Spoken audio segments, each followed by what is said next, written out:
My name is Dr. Jonathan Oates, Archivist for the London Borough of Ealing, and this is another in the series of Ealing Library YouTube videos. We're standing today in what is now Walpole Park.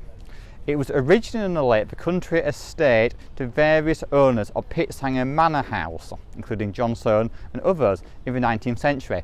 The grounds featured ornamental lakes, a rustic bridge created by John Soane, and also some cedars of Lebanon. However, in the late 19th century, all over Ealing, increasing building was taking place, old houses and their parkland was being demolished, and that may well have been the fate of Pitshanger Manor and Walpole Park.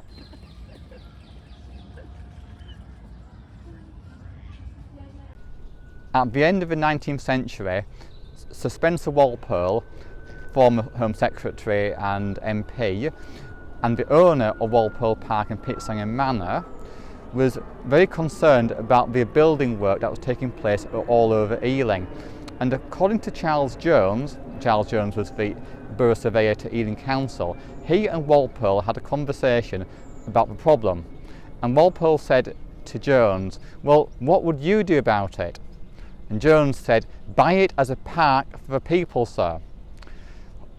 Spencer Walpole was very elderly at this time, and he did not want to go into personal negotiations for the sale of the house and grounds, but he suggested to Jones that after he died, his son would be interested in selling the land and the house to the council because his son lived far away from Ealing.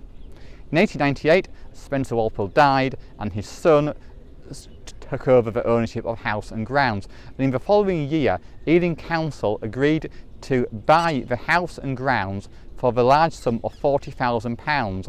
This was for the house and the grounds, which were approximately 30 acres. The condition was that Spencer Percival's aunt, Frederica Percival, could carry on living in the house until her death. She died aged about 95 in 1900.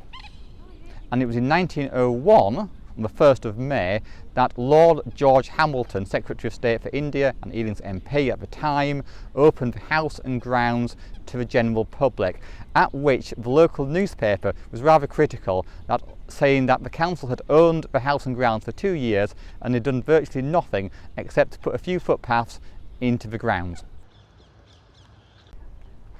In 1901, Ealing Council opened Pitshanger Manor and Walpole Park to the public. There had been some debate as to the naming of the park, because it was suggested it should have been called the Percival Park after the Percival sisters who lived in Pitshanger Manor until 1900.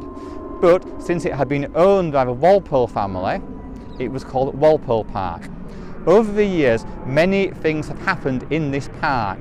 For example, in the 1900s, to help cure local unemployment, the council paid men to create an ornamental lake in the park. And in 1935, Walpole Park was the scene of the celebrations for the Silver Jubilee of George V. There were lots of athletic events and singing, bonfires and other events to mark the Jubilee.